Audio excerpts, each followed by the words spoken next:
Bonjour à tous, merci d'être présents. On va attendre quelques minutes que les derniers aient le temps d'arriver. À tout de suite.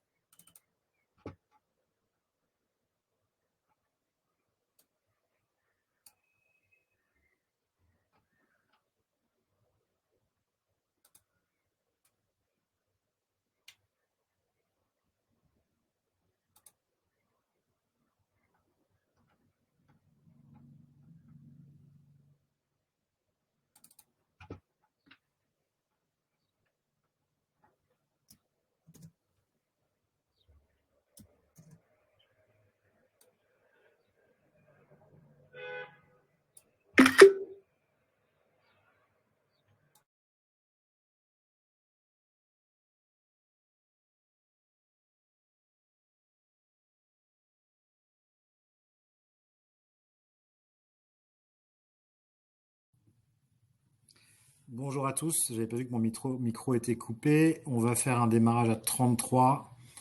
Le temps au dernier, le temps de laisser le temps au dernier d'arriver.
Très bien, bonjour à toutes et à tous.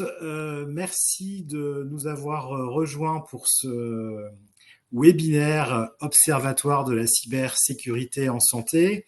On a un agenda qui est assez chargé. On va essayer de vous apporter le maximum d'informations qualitatives. Je suis Frédéric Descamps, en charge du développement du secteur de la santé chez Advance.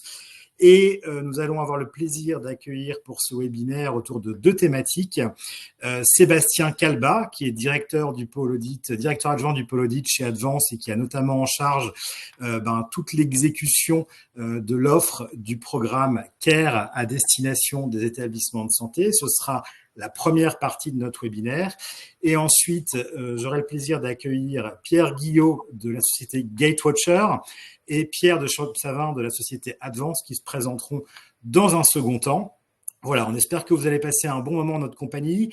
Les questions, vous pouvez les poser au fil de l'eau à travers le chat et on se réserve évidemment à la fin de ce webinaire un temps pour y répondre le plus précisément possible, sachant qu'on pourra poursuivre les échanges en asynchrone pour celles et ceux qui le souhaitent. Sans plus attendre, donc, je passe la main à Sébastien Calba pour la présentation du programme CARE Domaine 1. Bon webinaire à toutes et à tous. Merci Frédéric et bonjour à tous. Donc effectivement, le but de cette première présentation est de vous faire un retour sur le programme CARE, de vous le présenter, faire un focus sur le domaine 1 actuellement qui est en cours, comment Advance peut répondre à ce domaine 1 et en particulier sur l'exposition Internet qui est la grosse demande en cours des établissements de santé.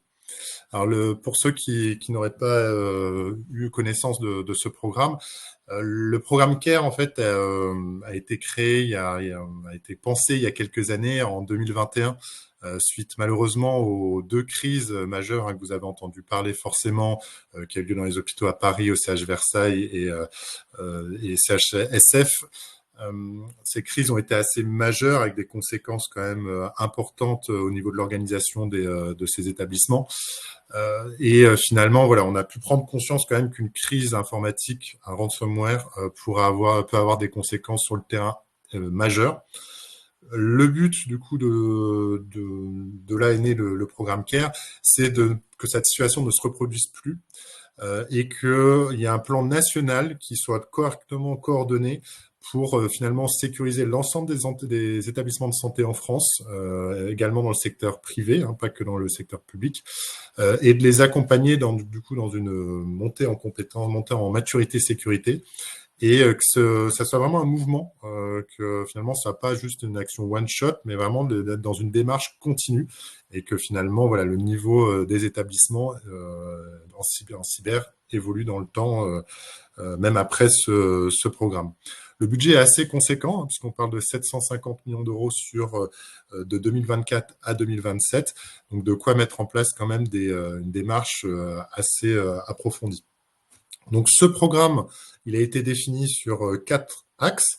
Le premier qui a forcément coule de sens, c'est vraiment sur la partie gouvernance, de s'assurer que dans chaque établissement de santé, il y ait bien une démarche, des responsabilités en termes de cyber qui soient mises en place, qui est vraiment de la gouvernance, des PSSI.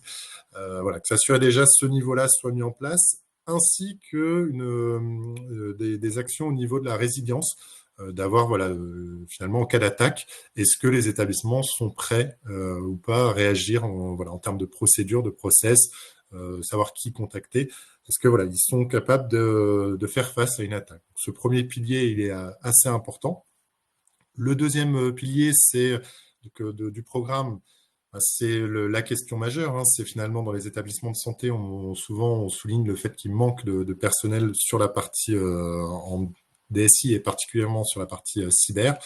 Bah, le programme va voilà, essayer d'apporter des réponses à cela, notamment déjà essayer de voir si on peut mutualiser des ressources entre les établissements, d'amener plus de monde, en tout cas dédié à la SSI dans les établissements.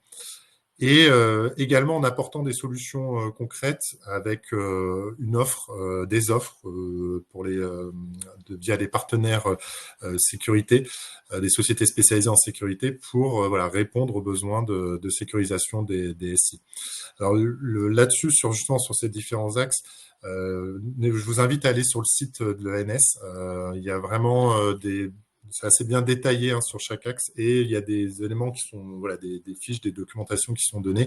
Et donc sur ce point que je viens évoquer, vous retrouverez justement les offres de tous les partenaires pour les établissements de santé.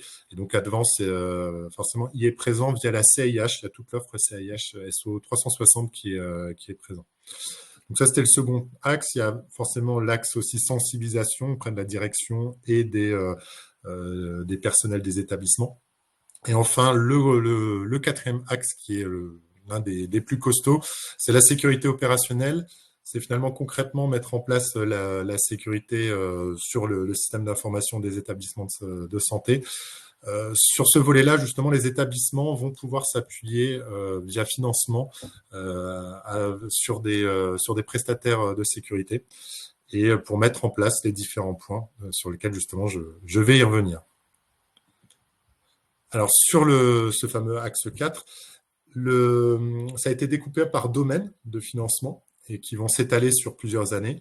Et cette année, là, depuis quelques mois, c'est le domaine 1 qui est lancé, avec un focus en particulier sur la sécurité de l'Active Directory et l'exposition sur Internet. Alors c'est vraiment, en tout cas pour moi, je trouve que c'est vraiment très positif hein, cette approche. Vraiment, on y va progressivement et on se focalise sur les éléments les plus critiques, là où finalement les attaquants, les périmètres que les attaquants vont cibler le plus, donc depuis Internet et l'AD, qui est aujourd'hui vraiment le vecteur d'intrusion le plus important une fois qu'on est sur le système d'information.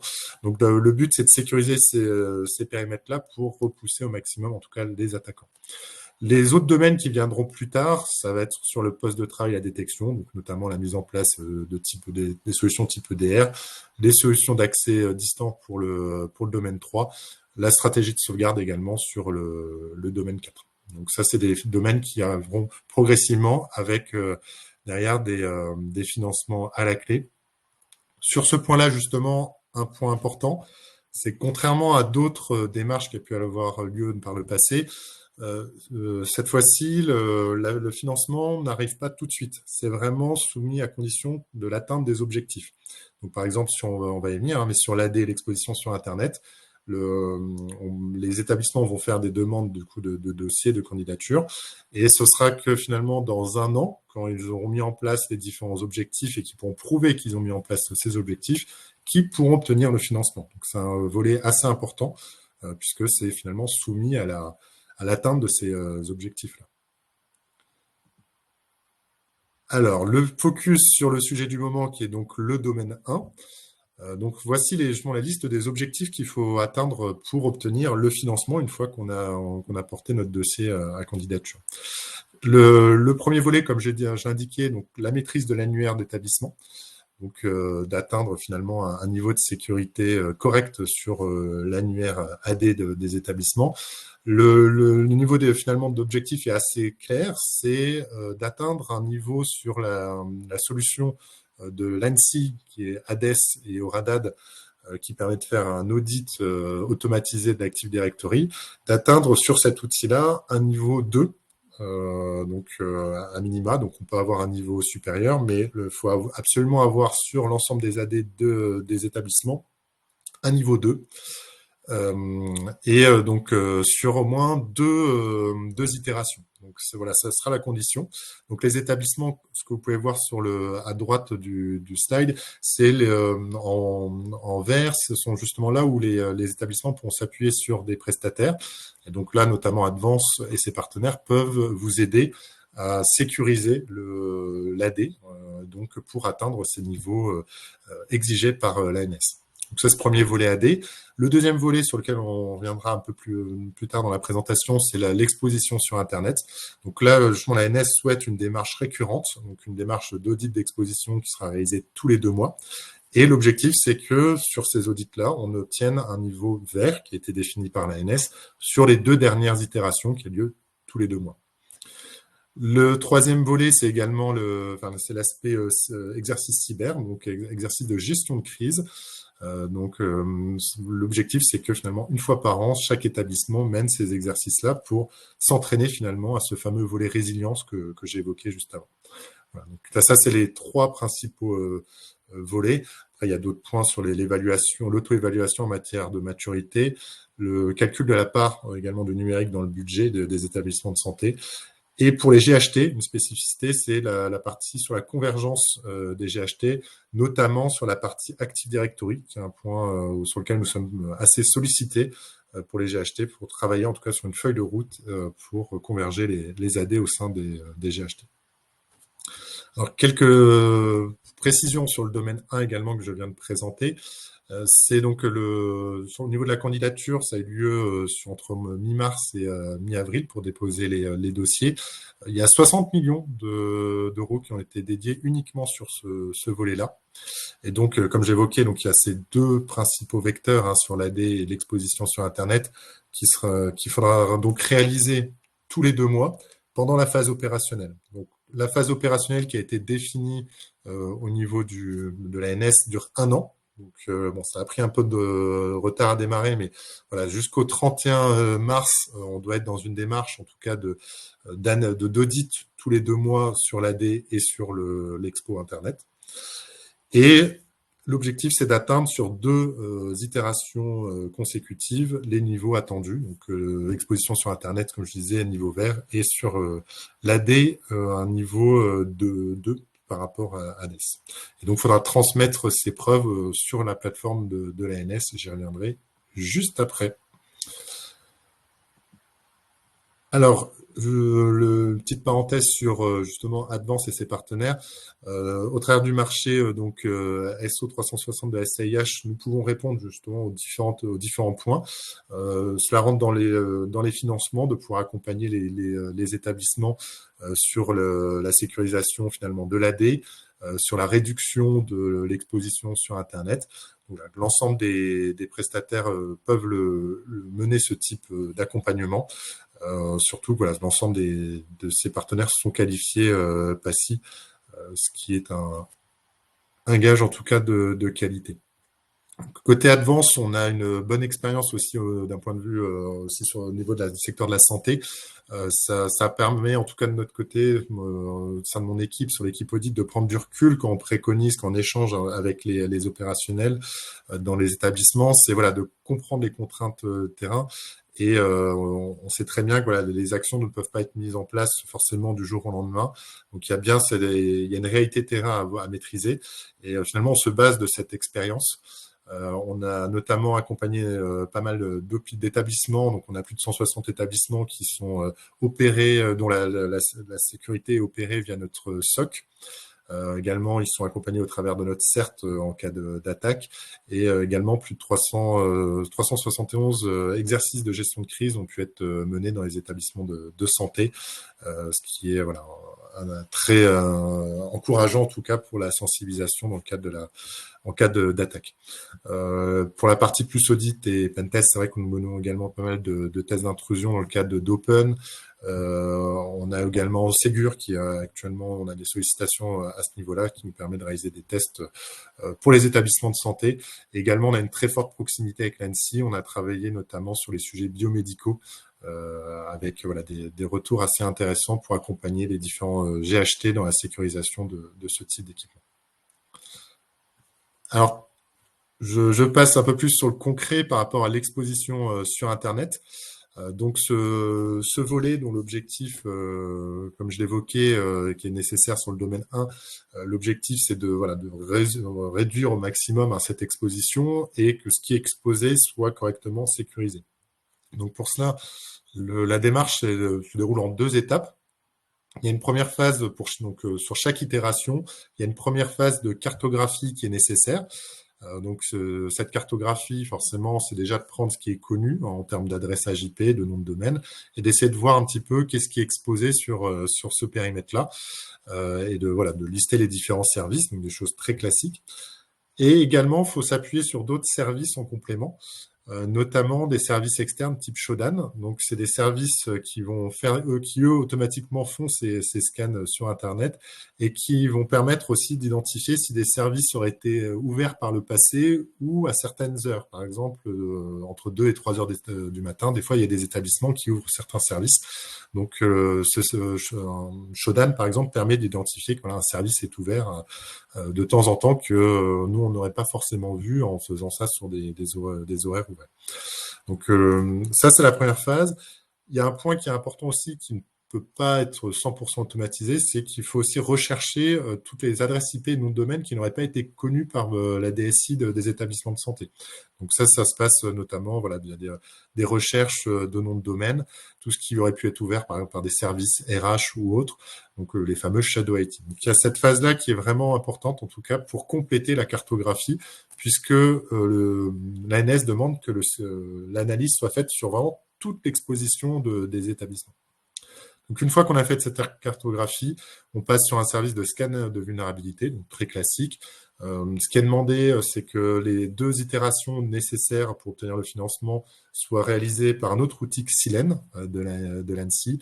Donc, côté Advance, on a choisi Nessus et de parcourir finalement l'ensemble des failles sur le périmètre exposé, ainsi que le périmètre web également. Donc, toutes les applications web doivent être scannées. Donc, une fois que les scans sont réalisés, là également, il y a un point important, c'est que ces scans doivent être, les résultats doivent être analysés par un analyste et de faire finalement un peu l'évaluation de la criticité des failles remontées, puisque des fois les scanners vont remonter des failles de manière trop critique. En tout cas, les vulnérabilités sont entre guillemets exagérées par rapport à la réalité du terrain. Donc le but, c'est de requalifier chaque vulnérabilité, d'évaluer les faux positifs et de prendre en compte aussi certains critères de l'ANS qui sont assez spécifiques. Et je pense particulièrement à certaines vulnérabilités qui peuvent être montées en rouge, comme si on trouve une base de données avec des données patients dedans, forcément le niveau passe au rouge tout de suite. Également des interfaces d'administration qui seraient web, qui seraient ouvertes sur Internet, là également ça engendre un niveau rouge. Donc ça, c'est pour le scan de vulnérabilité. Et derrière, ça permet donc de générer un rapport, de présenter ça aux équipes opérationnelles et après d'être accompagné dans la remédiation. Donc nous pouvons accompagner voilà, les équipes opérationnelles à corriger directement. Et également, on peut faire en complément de cette approche-là, on peut faire aussi des tests plus avancés, des tests externes pour vraiment parcourir d'un point de vue manuel l'ensemble du périmètre des établissements. On peut aussi faire de la recherche avancée de fils d'information sur le dark web ou le deep web. Donc voilà, ça c'est des choses en option qui ne sont pas couvertes par le programme CARE. Donc voilà, très rapidement, simplement voilà le livrable et côté voilà dans ce qu'on a souhaité proposer pour que ça soit plus efficace possible pour les établissements de santé. On a un portail de restitution des résultats, donc qui a été validé par l'ANS et qui est conforme aux exigences. C'est voilà un portail qui permettra aux établissements de suivre l'évolution finalement leur niveau de sécurité dans le temps, de voir au fur et à mesure ce qui a été corrigé ou pas, d'indiquer, enfin que les opérationnels puissent aussi directement dire ce qu'ils ont corrigé et Advance pourra dire si oui ou non ça a été bien corrigé ou pas. Il y a aussi tout un service d'échange, de communication au travers du portail avec les auditeurs pour que cela soit beaucoup plus fluide. Donc vraiment le portail dans ce contexte-là a tout son sens pour suivre l'évolution dans le temps. Et un des points à noter, comme je le disais, c'est qu'il y a un format à fournir à l'ANS. Donc, c'est un format JSON qui est vraiment très spécifique, qui est dans le cahier des charges que vous retrouvez sur le site de l'ANS. Donc, dans ce cadre-là, de ces prestations-là, le prestataire doit être en capacité de générer ce rapport au format JSON pour pouvoir le transmettre sur la plateforme de l'ANS. Voilà. Et donc, comme je disais, il y a 3 niveaux pour l'appréciation des résultats à la fin. Et donc là également, ça demande une analyse humaine, parce que c'est pas automatiquement on peut risquer d'arriver trop facilement dans le rouge. Donc, il faut bien requalifier les vulnérabilités et en fonction justement des niveaux de criticité des vulnérabilités remontées, on va pouvoir juger si on est dans le vert ou dans le rouge. Et voilà, comme j'ai expliqué, certaines failles ont un poids plus lourd que d'autres, comme je citais une interface d'administration, par exemple, qui est exposée sur Internet. Petit aparté également sur les questions récurrentes que nous entendons depuis, qu'on nous pose depuis quelques mois au travers de nos échanges avec nos clients. Donc, comme je disais, le nombre d'itérations qui sont nécessaires pour atteindre l'objectif qui est à l'exposition sur Internet, c'est de faire 2 itérations avec un minima avec un industriel, pour qu'il puisse finalement garantir que c'est bien conforme aux exigences de l'ANS et de produire le document nécessaire. Maintenant, ce qu'on conseille, c'est quand même de ne pas se limiter à ces 2 itérations faites par un prestataire, mais d'avoir le plus tôt possible d'anticiper, puisqu'il y a toujours un risque dans les phases de cartographie qu'on trouve finalement un autre équipement qui n'aurait pas été connu et qui soit justement vulnérable. Donc l'objectif, plus on s'y prend tôt, plus on peut finalement anticiper la deadline et fournir ces rapports au vert pour pouvoir obtenir le financement. Et donc c'est pour ça, comme je l'ai expliqué juste avant sur la partie, est-ce que ça peut être 100% automatisé? Donc non, puisqu'il faut requalifier les vulnérabilités au risque d'avoir des résultats biaisés. Donc, il est important que il y ait une démarche manuelle, qu'on utilise, qu'on fasse des recherches aussi sur des périmètres qui ne seraient pas connus par l'établissement. Donc, tout ça nécessite quand même une analyse humaine en complément. Et enfin, pour terminer, afin de répondre aux différentes attentes qui sont forcément chaque établissement un peu ses spécificités, on a souhaité présenter finalement 3 offres pour accompagner les établissements.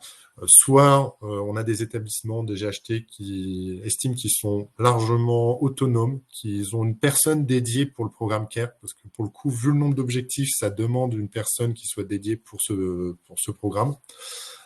S'ils ont une personne en charge du programme qui contacte régulièrement les équipes opérationnelles, qui se chargent du suivi pour que cela avance dans le temps, ils peuvent choisir donc le pack essentiel qui va répondre juste au cahier des charges strict avec l'exécution des scans. On part sur 6 itérations, un rapport pour le GHT et une restitution globale. Donc ça, c'est vraiment ce qui est demandé à minima. Ce que l'on souhaite pousser mieux pour avoir un meilleur accompagnement et vraiment pouvoir accompagner l'établissement dans l'atteinte de ses objectifs, parce que c'est vraiment, en tout cas pour nous en tant qu'industriels, notre volonté, c'est que les établissements puissent avoir 2 rapports au vert à l'issue de la prestation. C'est de les accompagner aussi au début. dans la préparation de ces exercices-là. Ça va demander énormément d'efforts pour aller identifier l'ensemble des prestataires qui peuvent être concernés par ces scans, obtenir les autorisations nécessaires, rassurer les équipes, obtenir tous ces prérequis-là. Donc nous, on préparera avec elles ces itérations-là, de faire des restitutions individuelles par établissement, d'être au contact des équipes. Donc ça se passe via des restitutions, via des accompagnements à la remédiation, donc de faire des ateliers régulièrement dès que par rapport aux vulnérabilités qui sont remontées, pour pouvoir répondre aux questions sur la remédiation, trouver une solution avec les équipes pour corriger. Donc ce volet-là est inclus dans le pack standard. Et également, pour ne pas attendre chaque itération, de faire des contrôles chaque mois des vulnérabilités pour faire une sorte de retest des vulnérabilités chaque mois. Et le pack premium, enfin, c'est vraiment les établissements qui souhaitent être accompagnés dans le temps. Et donc, pour cela, on propose plus une itération mensuelle avec un service de scan en continu qui va scanner toutes les semaines le périmètre exposé par l'établissement et une proximité encore plus forte auprès des équipes.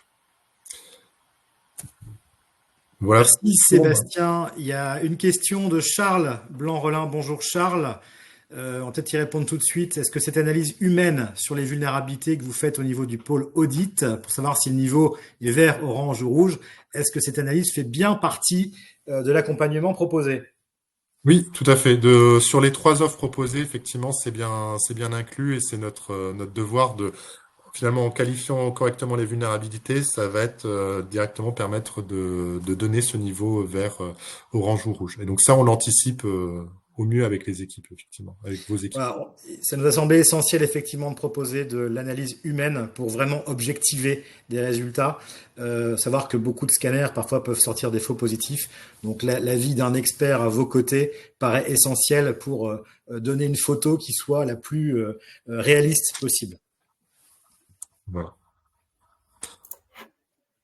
S'il n'y a pas d'autres questions, je peux laisser la main à Pierre justement de GetWatcher qui au passage propose également une solution pour mesurer l'exposition en continu sur Internet du périmètre exposé. Merci. Pierre, je te laisse la parole. Donc, bonjour à tous, je vais t'accompagner de Pierre, je vais lui laisser faire l'introduction.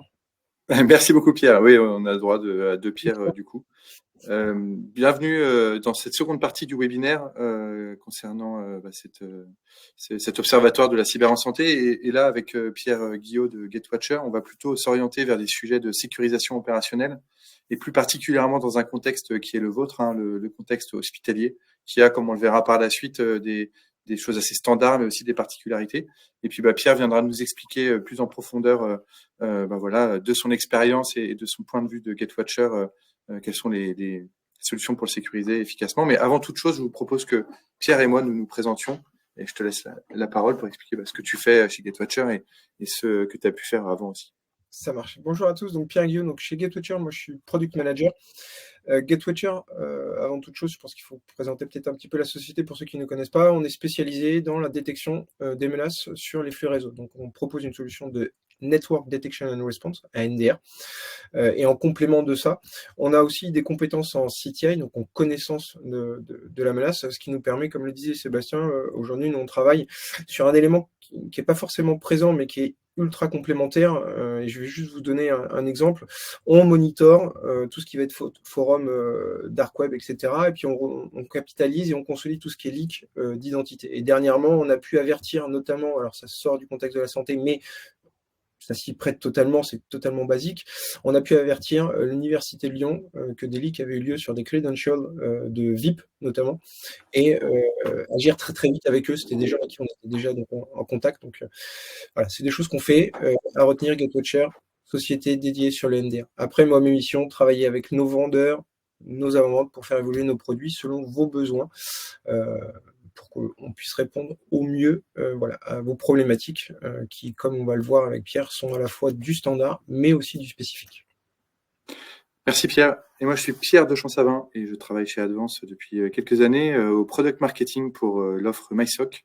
Alors, qu'est-ce que c'est que le product marketing? En fait, c'est un rôle assez transversal entre les équipes qui communiquent et qui vendent une solution, le cas échéant notre SOC, et puis ceux qui la produisent, qui la délivrent, pour être sûr qu'on a vraiment un alignement parfait entre nos différenciants, nos capacités à répondre à des besoins de nos clients, et qu'elles soient bien comprises par l'ensemble des parties prenantes. Et on parlait de MySOC, effectivement, MySOC au sein de l'offre pour les adhérents CIH permet d'offrir une sécurisation opérationnelle optimisée avec des outils et des compétences qu'on verra par la suite, mais aussi à travers un réseau de partenaires, solutions techniques de pointe, des sondes expertes comme les Gatewatcher, mais aussi Arfanglab, Pradeo, Vadé et d'autres que vous connaissez. Alors, effectivement, Pierre l'a dit un peu en introduction, votre situation, elle est un peu particulière. Dans le cas d'un SI hospitalier, quand on y pense, c'est un SI classique, mais qui va représenter quand même certaines particularités. Et quand on dit SI classique, c'est qu'en fait, on va pouvoir, on le verra par la suite, identifier quels sont les points communs qui peuvent exister avec d'autres organisations et qui sont généralement bien couverts par des solutions standards. Et en fait, comment est-ce que ces particularités, il faut les adresser? Alors, dans ce qui est standard, clairement, des postes utilisateurs qui sont parfaitement standards, et que ce soit des postes ou que ce soit les utilisateurs d'ailleurs qui peuvent être assez communs. Quand on parle de commun, c'est pas forcément avec des droits bien spécifiques. Ce qui est standard aussi, c'est des données sensibles, et on cherche bien à montrer que des données sensibles, en fait, toutes les organisations, toutes les entreprises en ont. Et donc, il y a des données sensibles, mais vous le verrez par la suite aussi, des données un peu particulières. Et comme toute organisation, c'est un SI qui va évoluer dans le temps. Et de par les différentes régulations et normes, il y a des cartographies qui sont à réaliser, que ce soit par rapport à des demandes externes, comme des besoins spécifiques en interne pour pouvoir mieux le comprendre et mieux le sécuriser. Dans les particularités, eh bien, des équipements qui sont spécifiques et qui sont assez variés quelque part. Alors, on a écrit l'acronyme BYOD, le Bring Your Own Device. On sait que les internes ou parfois certaines personnes externes, mais qui travaillent au sein de l'établissement, vont apporter leurs propres équipements. Et d'ailleurs, lors de la préparation de ce webinaire avec Pierre, il m'expliquait le cas d'un centre hospitalier dans lequel, à 3 semaines d'écart, alors que ça avait été interdit, des utilisateurs ont rebranché leur équipement sur des prises RJ45 qui traînaient en salle de pause, emmenant le responsable, c'est ça, Pierre, à faire intervenir les équipes et à faire démonter l'ensemble des prises murales. Du biomédical, effectivement, c'est très particulier, on le verra par la suite, des équipements qui sont assez sensibles. Et puis de l'OT, de l'industriel, qu'on va pouvoir d'ailleurs retrouver aussi pas seulement dans le contexte hospitalier, mais aussi dans d'autres types d'entreprises. Et nous, on a cette expérience avec Cadence. Donc des utilisateurs métiers avec des usages qui sont spécifiques. Toi, Pierre, tu connais bien ça aussi, c'est-à-dire des personnes qui sont radiologues, des personnes qui vont devoir travailler sur des équipements assez particuliers. Et quand on pense aux usages spécifiques, eh bien, c'est des usages avec une criticité des actions qui est importante, et aussi éventuellement avec des connexions avec des systèmes distants qui vont devoir échanger des informations pour analyser des images ou pour stocker des résultats d'analyse. Les données de santé, qu'on oppose un peu aux données sensibles parce que ce sont des données sensibles, mais ce sont des données sensibles encore plus particulières. D'abord parce qu'elles sont visées par les attaquants, et ensuite parce que la régulation et les obligations qui sont effectuées sur ces données sont assez particulières en termes de protection.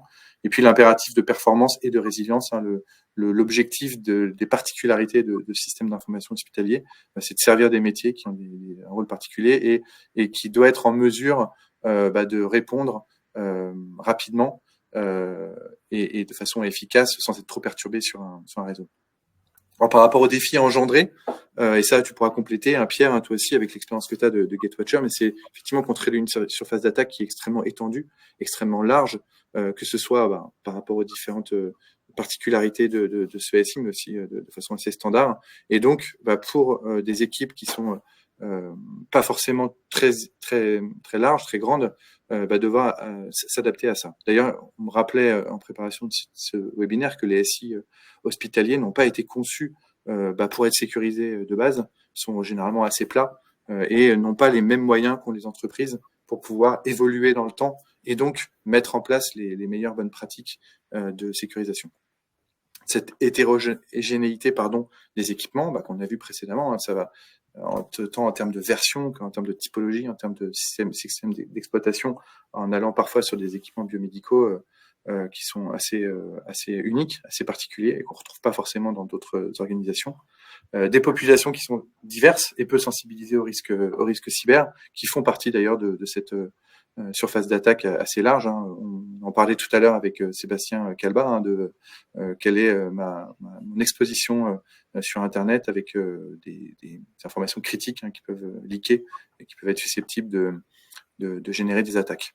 Et enfin, cette criticité du service de santé fourni, voilà, on le sait, le service qui est fourni pour l'hôpital, c'est pas de fournir de l'informatique et de la technique à ses usagers, à ses utilisateurs aussi. C'est quelque chose qui est extrêmement important, extrêmement sensible, et les dernières attaques et les blocages d'hôpitaux nous rappellent chaque jour que vous, comme nous, sommes extrêmement impliqués dans cette sécurisation. Donc, on va le voir par la suite, effectivement, ce SI pour la partie classique. Pierre, on a des équipements qui existent déjà, qui sont assez standards, assez utilisés partout dans d'autres types d'organisations. Et pour ça, on sait comment adresser ces best practices. Mais comment on fait justement dans cette particularité pour sécuriser tout ce qu'il y a à côté? Merci Pierre, moi j'ai pas beaucoup de choses à rajouter sur ce que tu as dit avant. Ici, ce qu'on voulait faire avec Pierre, c'était repositionner visuellement un SI et un SI hospitalier. Sur votre gauche, PC, collaborateurs courants, etc. jusqu'à serveur, finalement, vous retrouvez des équipements, des usagers que moi j'appelle standard parce que qu'on adresse une société, une banque, de la finance, l'assurance, etc., on retrouve ces problématiques-là. Néanmoins, et c'est ça ce qui fait toute votre spécificité dans le monde hospitalier, c'est tout ce qui va se trouver sur la droite. Et on voit qu'il y en a quand même une sacrée liste, et je suis même pas persuadé, très honnêtement, d'avoir été exhaustif. Je pense que certains d'entre vous auront encore d'autres cas de figure, mais ici on retrouve les majeurs.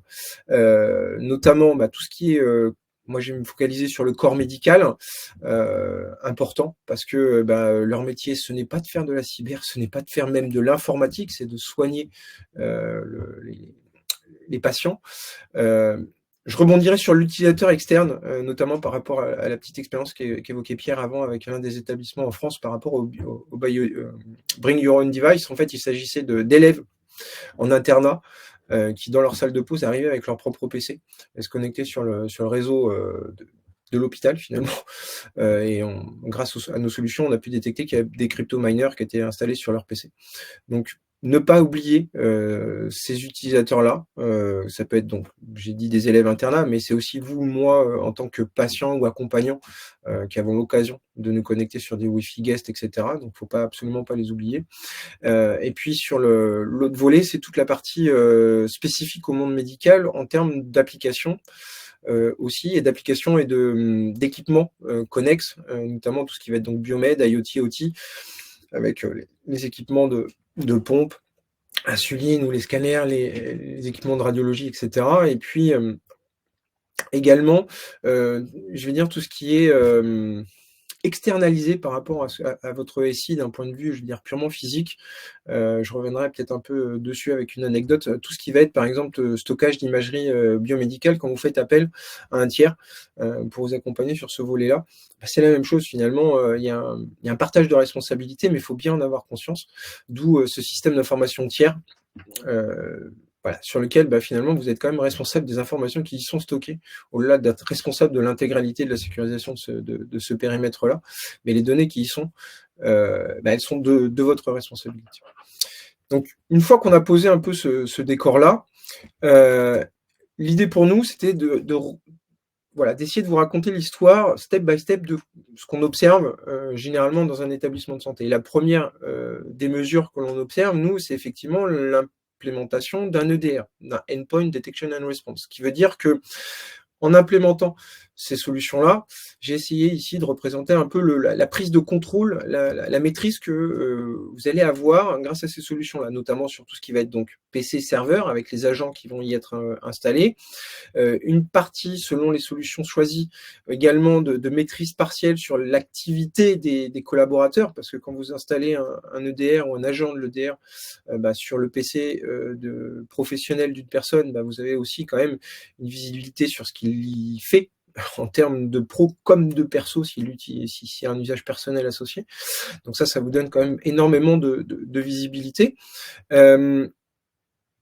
De temps à autre, suivant les technos également, à la fois les technos médicales comme les EDR, vous allez pouvoir basculer très légèrement sur tout le volet spécifique du médical, donc avec les stations, notamment des Windows, enfin nous on a vu tourner des Windows XP de temps en temps sur lesquels il y a des EDR, très bien, mais reste encore tout ce qui va être données de santé, etc. Et puis tout ce qui est équipement purement biomédical, là, pas d'agent pour des questions à la fois de garantie des constructeurs, de réglementation, etc. Donc là, vous êtes dans l'ombre.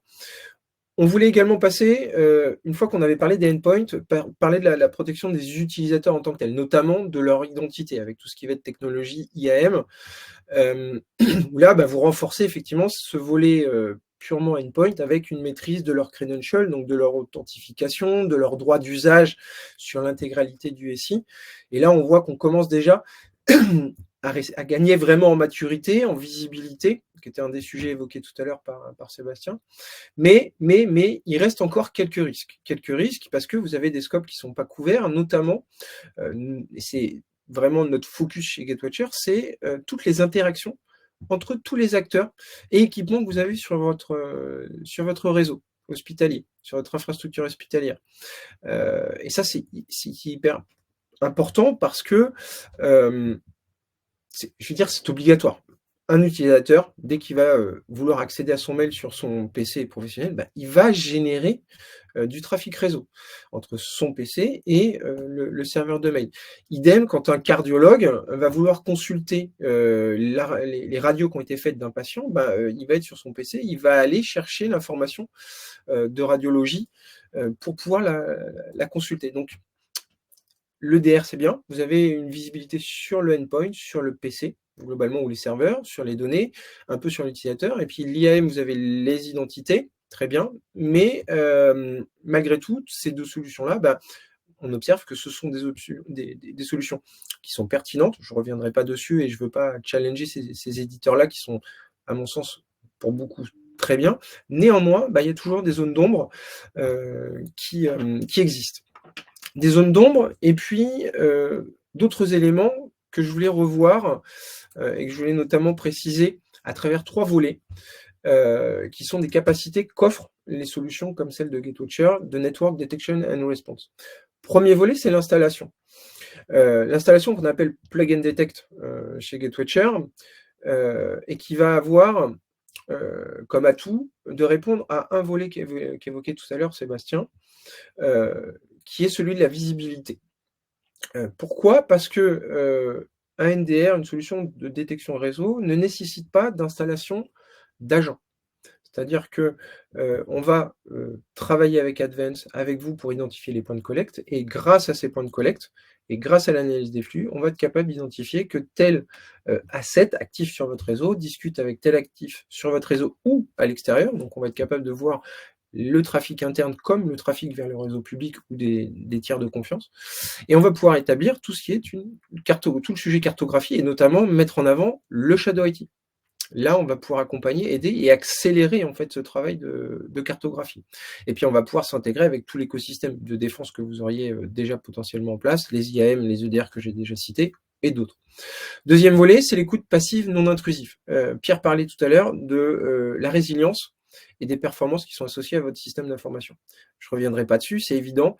Quand un spécialiste est en train de réaliser une action de soin, il doit réaliser son action de soin, il n'a pas à attendre 2 secondes, 3 secondes que le NDR analyse ce qu'il est en train de faire. Non, notre solution va travailler sur une copie de vos flux métiers, c'est-à-dire que nous n'interagissons pas sur vos flux métiers directs de prod, vos usagers continuent à travailler normalement, et on va travailler sur une copie. C'est pour ça que j'ai voulu mettre un petit peu cette notion de sous-marin, dans la mesure où cette approche passive a un autre intérêt par rapport notamment à l'IAM et à l'EDR que j'évoquais avant, c'est que dans le cas d'une découverte de vos assets par un attaquant, le NDR est invisible. Donc l'attaquant ne sait pas que nous sommes présents. Donc ça, c'est important. Et enfin, le volet visibilité élargie et enrichi, on l'a déjà un petit peu évoqué avec cette capacité d'analyser des flux internes, donc on va appeler ces flux-là Est-Ouest ou externes Nord-Sud dans notre jargon, Nord-Sud avec des partenaires comme du Nord-Sud vers des serveurs de contrôle sur lesquels, par exemple, un attaquant chercherait à faire de l'exfiltration de données. Donc ça, on va être capable d'apporter cette visibilité-là et de l'enrichir également avec toute notre connaissance de la menace et puis de l'enrichir avec tout ce qu'on peut connaître de l'analyse d'un trafic, qui parle avec qui, dans quel objectif, et sur cette base-là, de faire de la détection de menaces. Voilà. Alors justement, Pierre, il y a une question dans le chat sur. Alors je pense que c'est un peu en, en relief de cette visibilité élargie et enrichie, qu'on pourrait aussi appeler un peu l'adaptabilité du NDR sur les équipements en analysant des paquets.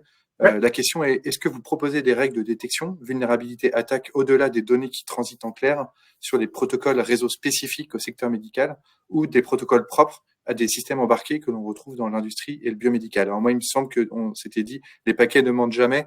Concrètement, qu'est-ce que ça veut dire? Les paquets ne mentent jamais, tu as raison, et faut-il encore savoir les analyser? D'où la question qui est de Charles, qui est très très pertinente. Effectivement, nous avons dans nos solutions de Network Detection and Response des capacités notamment d'analyse et de détection de menaces sur des protocoles type HL7 et DICOM qui sont spécifiques au monde médical. DICOM, à l'occasion, si nécessaire, on pourra en parler en dehors, mais oui, on a notamment par rapport à une attaque qui existe, qui s'appelle mal DICOM, qui permet de mettre du payload dans l'entête du fichier DICOM. On a des règles spécifiques pour ça. Je fais une petite aparté, c'est pas du tout un fun fact, mais c'est la réalité. Aujourd'hui, pour vous dire comment on analyse le DICOM, on n'a pas besoin d'être savant pour le faire. Moi, je l'ai fait juste avant de commencer ce webinaire. À 11h ce matin, je suis allé sur Shodan, dont parlait tout à l'heure Sébastien, et puis j'ai cherché combien de serveurs d'ICOM étaient publiquement accessibles depuis Internet. 11h ce matin, j'étais à 5200, avec une majorité en Inde, aux États-Unis. Et j'ai fait un refresh à l'instant, je suis à 5228. C'est pour vous donner un peu l'ordre d'idée. C'est 5228 serveurs d'ICOM, hébergent de la donnée de santé, des radios. C'est pas que de l'humain, il y a du vétérinaire aussi dedans, donc faut prendre des pincettes. Mais le fait est que ces 5228 serveurs sont exposés publiquement et peuvent être potentiellement des cibles d'attaquants. Et héberger des données de santé françaises suivant les engagements, les garanties et les prestataires avec lesquels vous pouvez être amené à travailler sur ce problématique-là. Donc, le DICOM, et oui, c'est un vrai sujet aussi que l'on prend au sérieux et sur lequel on a des capacités de détection. Voilà. Je te laisse la main, Pierre, pour compléter sur le volet. Oui, alors là, il me semble que c'était justement, on a pu le voir, hein, précédemment, il y a des risques résiduels qui ne sont pas complètement couverts par des technologies assez standards qui sont posées et pourtant nécessaires, mais des technologies standards posées sur les SI hospitaliers comme les EDR, les SIEM ou la gestion des identités. Donc la question, c'est effectivement comment, à partir du NDR et de ce que propose GetWatcher, on va pouvoir amener de la détection, de l'investigation, et puis en complément de la technologie et de l'humain de la réponse, en permettant une analyse complète de ce qui est mis à disposition. Et on le voit bien, ces particularités, ces spécificités avec toute la partie standard, c'est comment aussi, avec cet empilement de technologies, quelle qu'elle soit, aussi précise soit-elle, avec parfois aussi, même si elle tente à être corrigée régulièrement, mais des mises à jour qui sont nécessaires de règles ou de version des agents. Mais en fait, comment on assure à des clients d'optimiser et de capitaliser sur l'ensemble des technologies qui sont présentes pour apporter de la visibilité globale et une efficacité sur les capacités de détection, d'analyse et de réponse. Et nous, c'est notre quotidien chez MySoc, c'est d'être en mesure pour nos clients de protéger tous leurs environnements en combinant des technologies de pointe et un service SOC, des services managés et aussi l'utilisation de technologies particulières, on y reviendra juste après, qui sont des technologies maison, pour 3 objectifs principaux.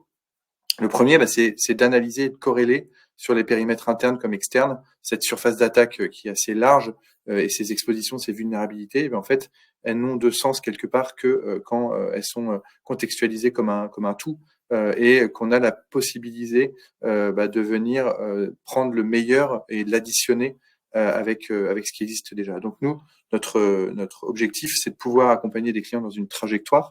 On sait que beaucoup d'organisations hospitalières sont déjà équipées d'EDR, donc on les accompagne vers ajouter des briques, mais pas juste pour ajouter des briques, mais pour qu'elles aient un vrai sens dans une sécurité opérationnelle. Donc voilà, d'utiliser à partir de l'EDR, ajouter un NDR, pouvoir aussi compiler des infos qui viennent de messagerie via des détections de changement de règles, par exemple, mais aussi d'usurpation d'identité ou de phishing, et aussi aller éventuellement, même si c'est pas l'objectif principal dans le monde hospitalier, mais des flottes mobiles.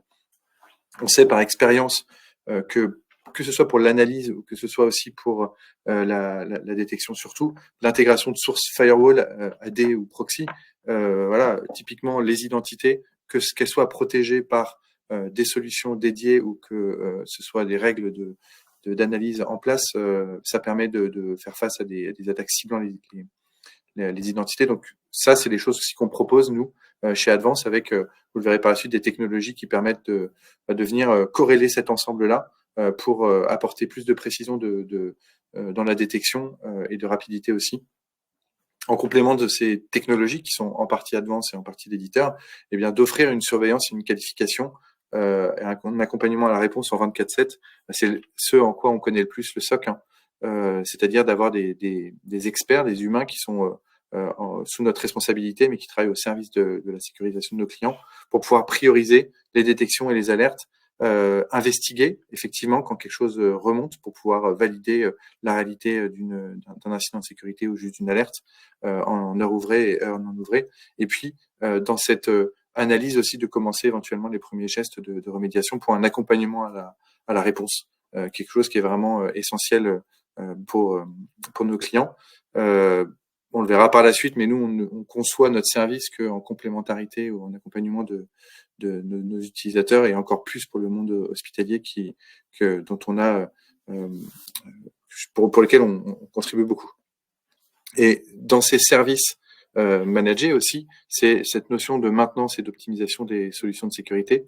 Voilà, on parle aujourd'hui avec Gatewatcher, notre partenaire. Eh bien, on a la chance aussi d'avoir en interne des personnes qui sont spécialisées des NDR, mais aussi spécialistes de Gatewatcher, et donc qui sont en mesure d'assurer que les technologies qui sont déployées chez nos clients sont toujours à jour et toujours optimisées, que ce soit par rapport aux différentes versions, mais aussi aux différentes technologies ou innovations que nos partenaires peuvent développer, et donc qu'elles correspondent au contexte des organisations qu'on protège, et qu'on s'assure aussi qu'elles soient bien déployées et mises en place. Donc ça, en fait, c'est si on le résume sous forme d'un schéma, dans le prolongement de ce que Pierre a présenté tout à l'heure, eh bien, c'est d'avoir des points de capture et de détection et de réponse directement dans les systèmes d'information de nos clients, principalement avec le R, le DR et du NDR, mais de travailler au-dessus de ça, au quotidien, avec les équipes sécurité et les équipes IT des hôpitaux, parce que c'est une complémentarité qu'on connaît et qu'on pratique.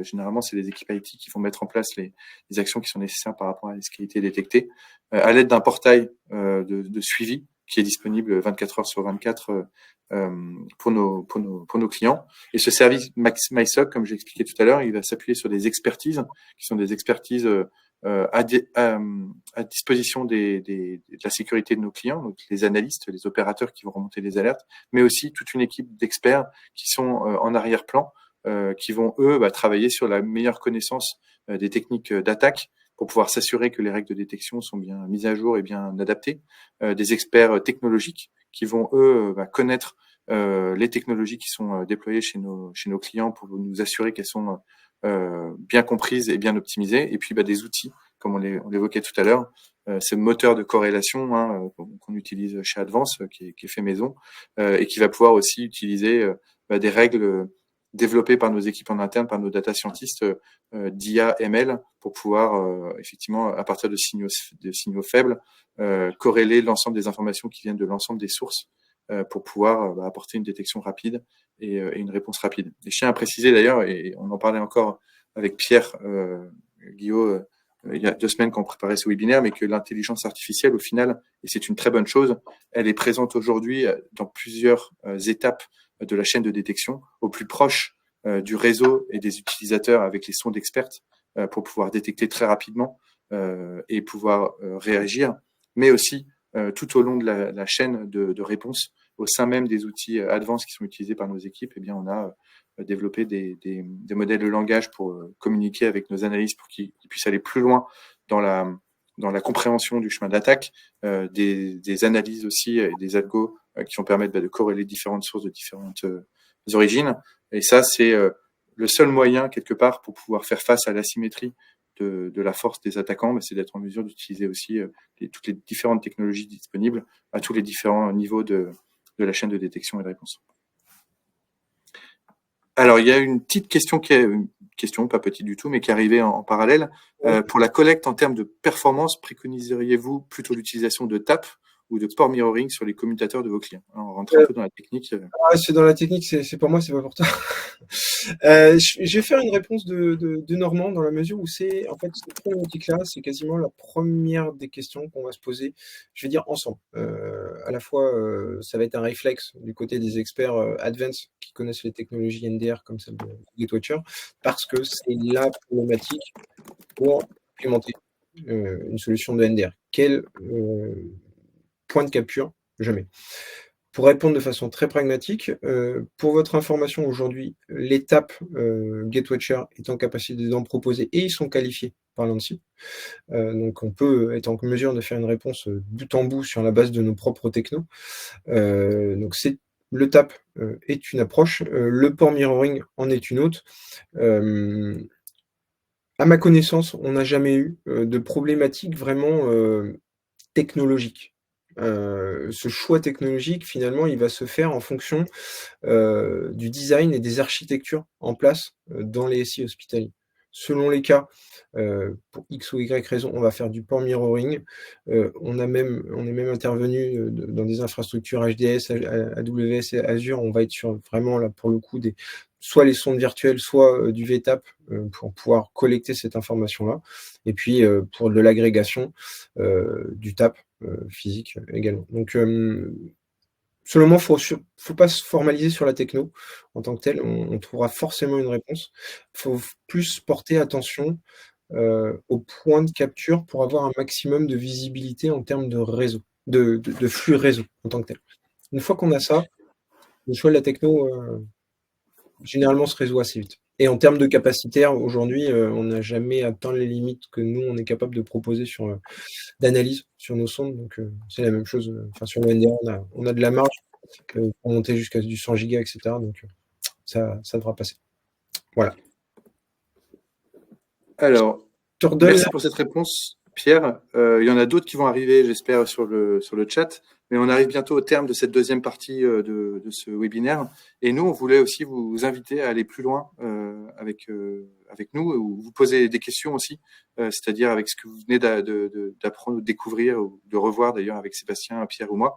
Effectivement, est-ce que vous avez des réflexions autour de la visibilité sur votre réseau aujourd'hui, demain ou sur les prochaines années? Nous, on peut vous accompagner pour trouver des réponses avec ce que vous avez déjà en place, ou en ajoutant des briques additionnelles, qu'elles soient externes ou internes. Si vous vous posez des questions sur les capacités de votre équipe sécurité aussi, comment elle va évoluer, est-ce que vous avez besoin d'accompagnement par rapport à ça? Ça fait partie aussi des accompagnements qu'on peut apporter. Et puis, si parmi les questions que vous vous posez, comment renforcer les capacités de notre EDR? Il y a de grandes chances que cette EDR soit un équipement qu'on connaît chez Advance, donc on peut vous accompagner par rapport à ça. Et puis, on vous invite aussi à venir voir sur scène Pierre et puis Stéphane Duchesne lors du congrès de l'Apsis qui aura lieu au Mans en juin prochain pour le témoignage du CH Réunion. Et là, je te laisse expliquer, Pierre, ce que notre audience pourra découvrir à ce moment-là. Voilà, l'objectif, c'est qu'avec Stéphane, effectivement, on puisse partager tout le volet amont, la construction de sa trajectoire de sécurité dans son cadre à lui, GHT et CH Réunion. les objectifs, c'est-à-dire qu'est-ce qui a orienté son choix vers le NDR, vers une techno comme la nôtre. Et puis, une des problématiques qui était souvent soulevée par Stéphane, qui était tout le biomède et l'outil. Donc, ça sera aussi l'occasion peut-être de revenir sur mes propos sur le DICOM, etc. Si Charles, vous êtes dans le coin, pas hésiter à passer, on aura plaisir à vous détailler tout ça. Voilà. Je n'ai aucun doute sur le fait que Charles soit au congrès de l'Apsis.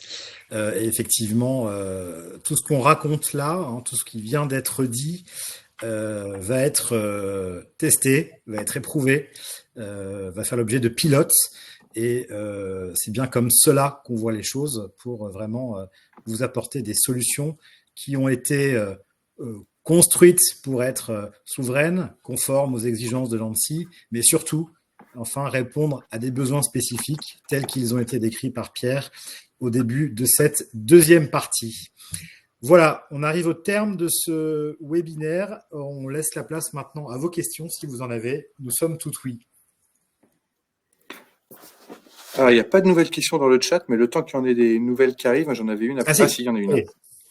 Allez, je te laisse la poser alors, Frédéric.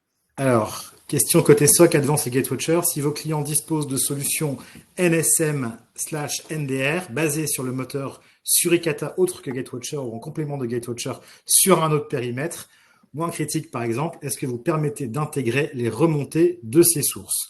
Alors, je peux répondre, notre SOC est une solution propriétaire, hein, c'est quasiment une solution éditeur, qui a été construite pour être la plus agnostique possible. Donc, en termes de SOC, on peut opérer des technologies en assurant le maintien en conditions opérationnelles et de sécurité, en construisant autour de cette solution un ajout à un plan de surveillance. On peut aussi aller capter d'autres typologies d'informations, des sources tierces qu'on vient ajouter à ce plan de surveillance. Dans ces cas-là, on s'assure quand même que le paramétrage génère des alertes qui sont, j'allais dire, utiles à un plan de surveillance et on récupère les alertes de ces sources.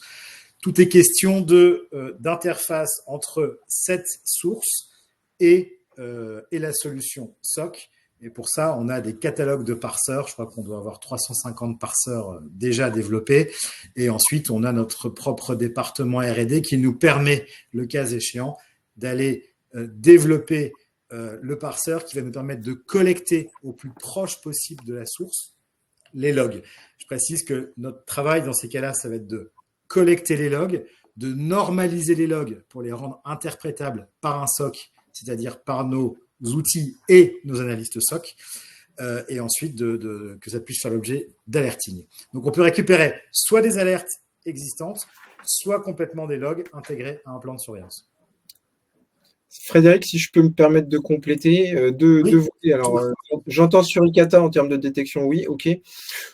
Gatewatcher ou une autre solution de NDR ne fait pas que du Suricata Seekflow chez nous. Il y a d'autres modèles de machine learning qu'on a mis en place qui sont dits supervisés. Et je te rejoins, c'est-à-dire que dans la démarche Gatewatcher Advance, nous mettons à disposition d'Advance l'intégralité des informations liées aux alertes et qu'on a pu capter sur le réseau. Donc alors, on va pas parler de log dans notre cas, on va parler de metadata. Ouais. Ces éléments sont totalement à disposition des analystes SOC d'Advance pour compléter la vision de d'autres outils ou de d'autres typologies de sources, que ce soit du firewall, de l'AD, etc., ou des alertes qui viendraient d'un EDR. Donc effectivement, cet enjeu de normalisation est très très importante et d'intelligence on top de la normalisation pour que l'expert dans le tweet. Tout à fait, merci pour cette précision, sachant que évidemment l'idée c'est qu'une sonde réseau a une capacité d'exhaustivité qui est extrêmement importante et qu'ensuite il faut justement aller chercher les priorités parce qu'on ne peut pas vous alerter sur tout, absolument tout. Donc il faut vraiment fine-tuner ces solutions, fine-tuner l'alerting pour vraiment se concentrer sur l'essentiel.